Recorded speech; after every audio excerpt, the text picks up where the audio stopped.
paglalakbay ng inyong diwa. Pagsaksi sa mga pangyayaring hindi mo sukat akalain.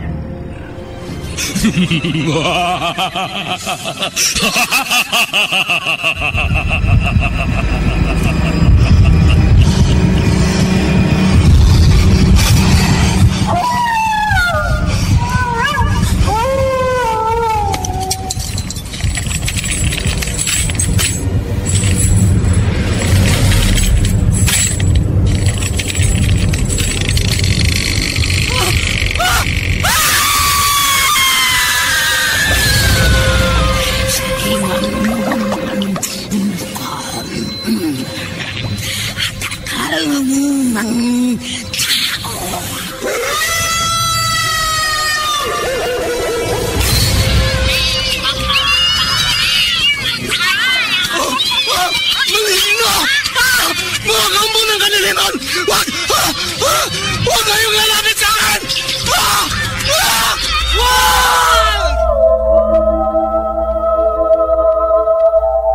Mga kababalaghang hindi kayang tanggapin ng inyong isipan, nagaganap tuwing sasapit ang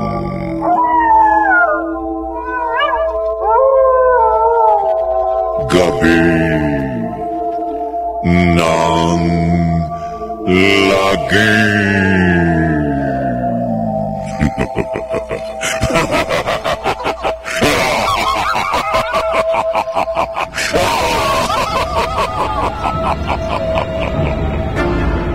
Pinagsamang produksyon ng DZRH at Star City.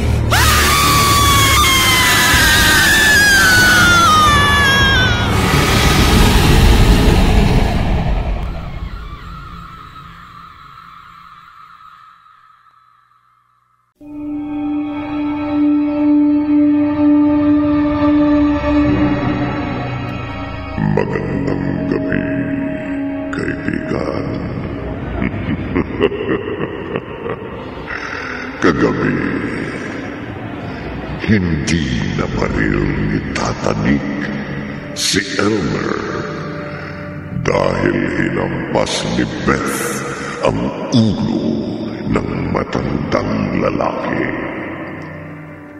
at tinuluyang patayin ni Elmer ang amo ng kanyang nobyang kasambahay. Kasunod yun, pinasok ng istambay na si Tom ang bahay ni Tata Nick upang magnakaw. Narito ang ika-4 na bahagi ng ating tampok na kwento sa linggong ito. Pinamagatang Kakilakilabo na Karma. Sa isa na naman, Gabi ng Lagi.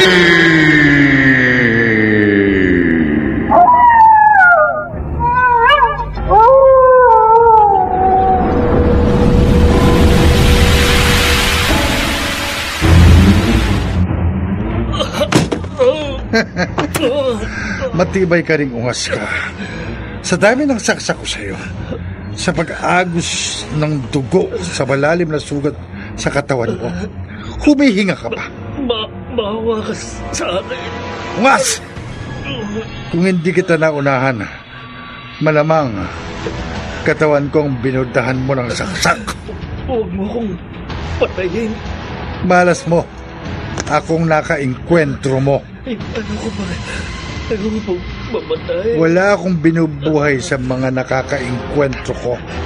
Hindi ako masamang tao. Magnanakaw ka. Kaya pumasok ka sa bahay na ito. Magnanakaw ka. Gusto ko lang maibili ng gamot ang asawa mo. Ululin mo ang sarili mo. Maniwala ka sa akin. Manubang sakit ng asawa ko, kaya napilitan ako magnakaw. Maawa ka sa akin. Ha? Dalhin mo ko sa ospital. Elmer, mukhang nagsasabi siya ng totoo. Totoo man ang sinasabi niya, Pet. Tutuluyan ko pa rin siya. Kawawa naman. Kasugutan na siya eh. Hindi na nga makagulapay. Kapag naawa ako sa kanya, kapag binuhay ko siya, malamang, resbakan niya ko. Dali natin siya sa ospital. Hindi sa ospital siya tutuloy. Sa impyerno. Wag! Wag! Ha? Gaga ka, Bet. Bakit mo ko pinipigilan? Nakamatay ka na, Elmer. Bitiwan mo kamay ko. Huwag ka nang pumatay pa. Gaga ka! Tama na! Ah! Tumabi ka, Bet. Huwag kang pumagitna sa amin ang magnanakaw na yan. Hayaan mong tuntasin ko siya. Elmer! Kapag pinigilan mo ako sa gusto kong gawin, madadamay ka sa ngit-ngit ko. Baka mapatay din kita.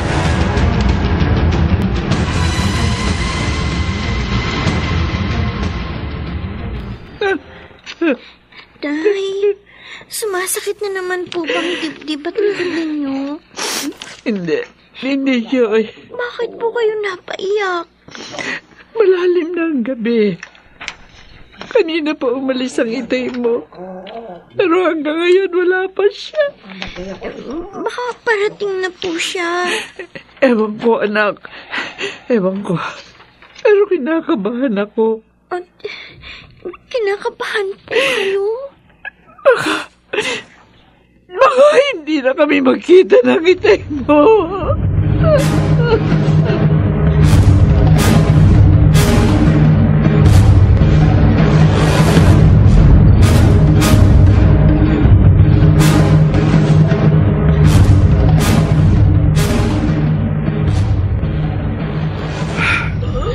Elmer! Huwag mo ambaan ng matalim. Tatabi ka o hindi, Pet. Tatabi na. Ngayon, ungas na magnanakaw. Ngayong wala nang nakapagitan sa atin. At wala nang umaawat sa akin. Makumakas na. Ikumusta mo na lamang ako kay Satanas.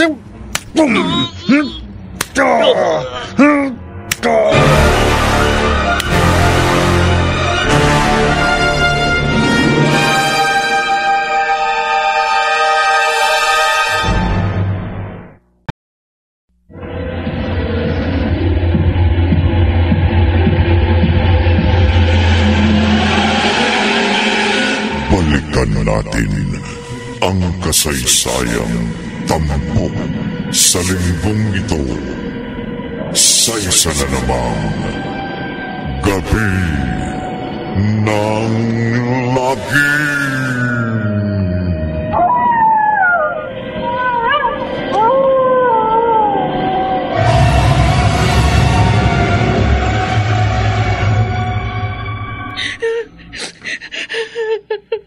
Bet, ano iniiyak mo dyan? Masyado kang mabusok, Elmer. Masyado kang marahas. Ganito na ako bago pa tayo nagkakilala. Wala kang pakundangan sa pagpatay. Mas gusto ko namang akong pumatay kesa akong matodas. Napakalaki ng problema natin dahil sa ginawa mo. Ano bang pinaproblema mo? Sigurado makukulong tayo. Hindi tayo makukulong. Pinatay mo ang amo ko. Hindi tayong mananagot sa pagkamatay niya. Pinatay mo rin yung magnanakaw. Siya ang mananagot sa pagkamatay ng amo mo. Ano? Oo. Narinig mo, Bet? Ang magnanakaw na pinatay ko, siya ang ituturo mo sa mga otoridad na siya ang pumatay sa amo mo.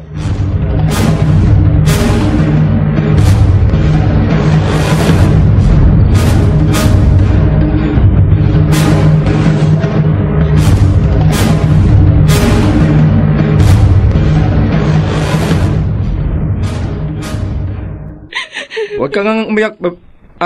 Ano nga pala uli ang pangalan mo? Beth po. Huwag ka nang umiyak para maipaliwanag mo ng mabuti sa amin ng mga kasamahan ko ang buong pangyayari. Tulad nga po nung nasabi ko sa inyo nung tumawag ako dito sa presinto. Hanggang sa dumating kayong mga pulis sa bahay ng amo ko at isama niyo ako rito. Pinasok mo ng magnanakaw ang bahay ng amo ko.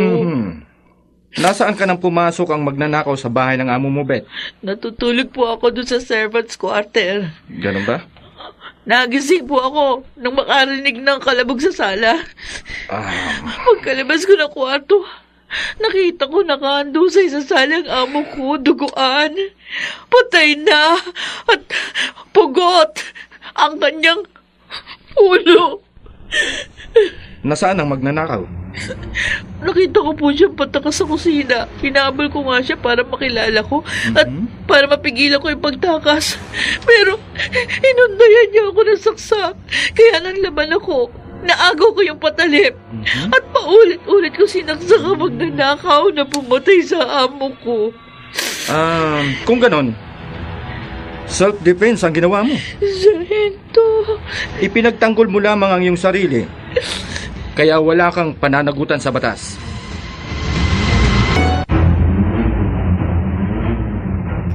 Ikaw ba ang asawa ni Tom Santiago? Ako nga po. Pulis po ako.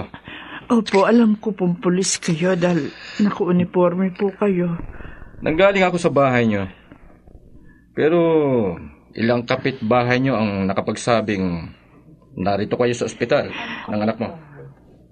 Bumili lang po sandali ng tubig ang anak ko sa labas. Pagdating niyo rito sa ward. Mrs., kaya hinanap kita. May nangyari kay Tom Santiago. Po? Huwag ho sana kayong mabibigla. Ano pong nangyari sa asawa ko? Sabihin niyo po ano po nangyari sa asawa ko. Nagtangka ho siyang magnakaw. At pumatay siya. Kaya po siya napatay. Patay na po ang asawa ko. Nasa punerarya na po ang kanyang bangkay. Hindi! Hindi totoong patay na ang asawa ko! Hindi! Mrs! Doktor! Nurse! Hinimatay ang pasyente!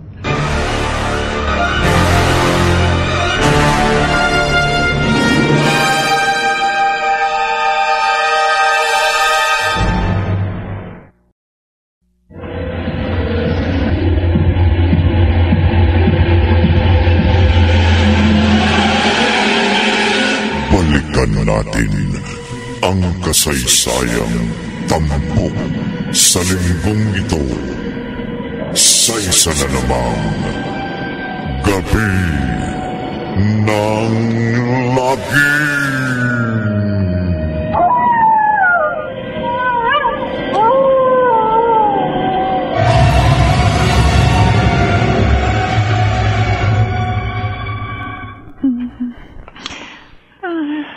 Nay, mabuti po nagkamalay na kayo.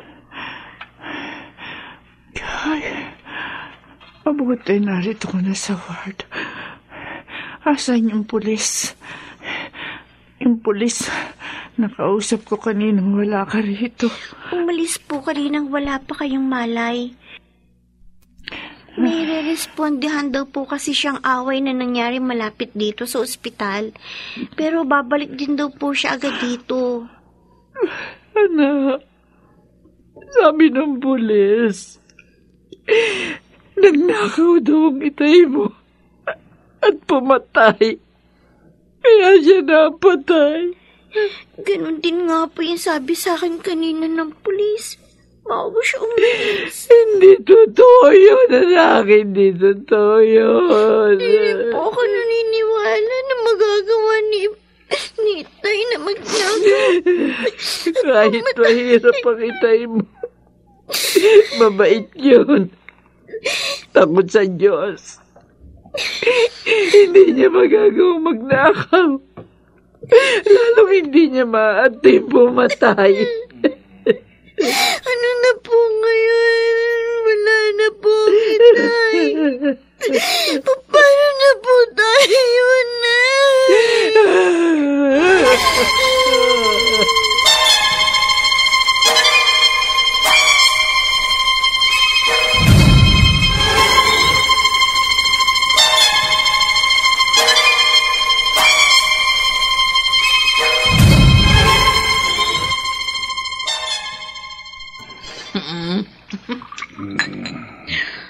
Inom tayo, Bet. Talagang iinom ako, Elmer. Magbubuhay, hari at reyna na naman tayo dito sa bahay ng amo ko dahil wala na tayong problema. Wala na ang gurang na amo mo. May libing na siya. Wala nang sisita sa atin ano man ang gawin natin dito sa bahay niya. Kaya nga, dito na tayo sa kwarto niya sa itas ng bahay ng inuman na sagana sa masasarap na pulutan. At kapag tinamaan na tayo sa iniinom natin, ikaw naman ang magiging pulutan ko. Makakatanggi pa ba ako sa'yo? Pero tama ka. Wala tayong palanagutan sa pagpatay mo kay Tata Nick. Kasi nga, nang itumba ko siya, nang pugutan ko siya ng ulo, saktong may pumasok dito sa bahay niya na magnanakaw. Na pinalitaw nating siya ang tumoda sa amo mo. Ha? Paniwalang-paniwala yung mga pulis na ang magnanakaw nga ang bumatay kay Tata Nick. Bilib pa ka mo sila sa'yo dahil nakapatay ka ng isang kriminal. Kaya hindi ako nagsisisi sa pagsunod sa lahat ng mga sinabi tinuro mo sa akin. Nakalibre na tayo sa kulong, may bonus pa tayo. Anong bonus? Dahil walang ibang kapamilya ang nasirang amo mo, malamang sa iyo pa mapuntang lahat ng kanyang naiwang ari-arian. Sa ating dalawa. Oh? Bakit? Bakit nanlaki mga mata mo? Bet, ang piano ng amo mo sa sala sa ibaba, tumutugtog. Bakit naman tutugtog yun? Wala namang ibang tao sa bahay. Tayo lang dalawa. Bet, Sinong tumutugtog sa piano, Elmer? Sino?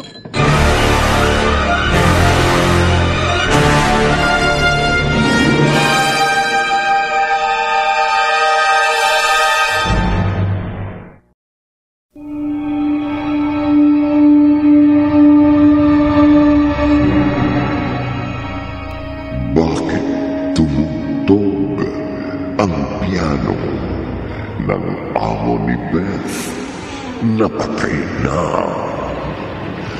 Pakinggan bukas ng gabi ang ikalima at huling bahagi ng ating tampok na kwento sa linggong ito na pinamagatang Kakilakilabot na Karma sa isa na namang gabi ng lagi.